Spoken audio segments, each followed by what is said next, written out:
Welcome to this Blackpool Music School video all about the ukulele. In this video I am using my tenor tuned ukulele and I am tuned to Golf Charlie Echo Alpha. To get the most from this video you will need to be tuned Golf Charlie Echo Alpha. And in this video I'm going to explain the George Formby tunings of C, D and E. So let's get started. If you go to the George Formby meetups in Blackpool at a certain hotel, or you go to the branch meetings all over the country, you will often hear the word ukes in C, ukes in D, and occasionally ukes in E. And in this video I'm going to explain what all of that means. So let's get started. You will need a tenor uke mainly for this because a soprano in concert, it'll get a bit tight down here using the E tuning, but I will cover more about a cheat way around that later on in the video. So when they say ukes in C, it means ukes tuned to this Golf Charlie Echo Alpha. That's what ukes in C means. It means C tuning. That's not a C chord. That makes it a C chord, the third finger at the third fret of the bottom string. That's a C chord, but they call that C tuning. So if you were to get up with a C uke and they're doing a thrashing C, you just simply follow the chords along with them on the chord sheet if they have chord sheets up. That's all you need to do. So if they said ukes in C, you just strum along like that, following the chord sheets.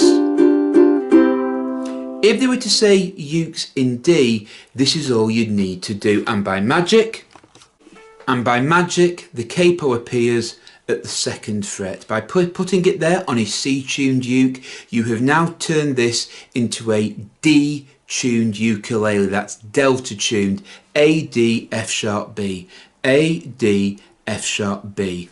From ceiling to floor, A, D, F sharp, B. So if they were to say ukes in D, if you don't have a D tuned ukulele, place a capo at the second fret, and that has turned your C tuned ukulele into a D tuned ukulele, and then you can strum along with the other people just following the chords that they have on the thrash sheets. That's all you need to do, because that makes it now a delta tuned ukulele, a C to a D tuned ukulele. So if they were to say ukes in D, you just put your capo on the second fret of your C tuned ukulele. Like I said, I am using a tenor. There is more space on the fretboard. If you use a concert or soprano, the space does get more limited and harder to do, but it is a quick way to join in. Some people carry 2 or 3 ukes to the George Formby Society. I personally, if I attend, only take one. I take a tenor, ukulele, a capo, and then I can join in anything I wish to. So this here is at the second fret. That is now a D tuned ukulele. So all you do is follow the chord sheets and you'll be playing in D. And as if by magic,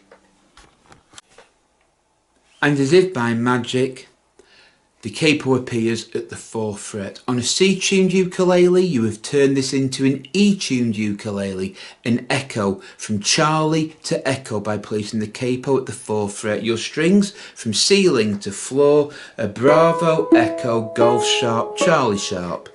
Bravo, Echo, Golf sharp, Charlie sharp. That is now an E tuned ukulele, and in this capo you just obey the same rules as the chord sheets. This capo is this. Now granted, at the 4th fret the space becomes more limited, especially on a soprano and concert. That's again why I play a tenor ukulele, just a bit more. So if they were to say ukes in E, I've very rarely heard this, but I believe it happens occasionally, ukes in E. This here allows you to play in the key of E and join in with the others if they have E tuned ukes. You put the capo at the 4th fret and then just follow the chords. This here is the nut. That's all you need to remember. So in C tuning there is no capo on. For D tuning the capo goes at the 2nd fret, and for Echo tuning the capo goes at the 4th fret. So again, for C tuning you tune G, C, E, A, no capo.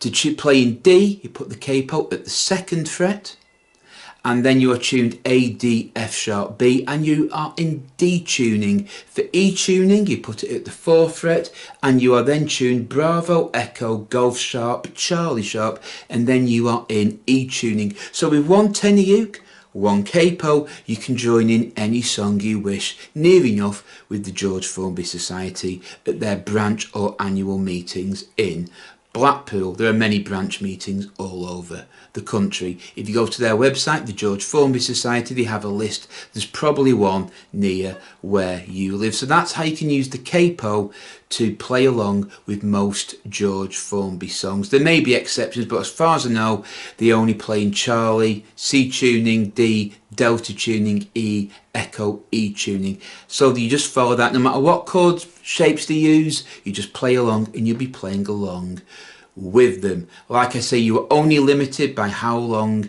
your fretboard is. You may have noticed I have not talked about the baritone uke tuning. That's a different tuning altogether, which I will come to in another video.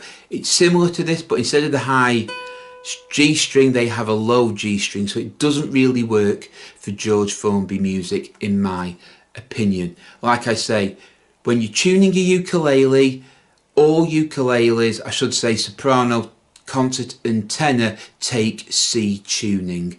I would never tune a tenor ukulele to anything but C. You will cause damage to your strings and your ukulele. Most soprano and concert will take D tuning as well. So concert and soprano will take D.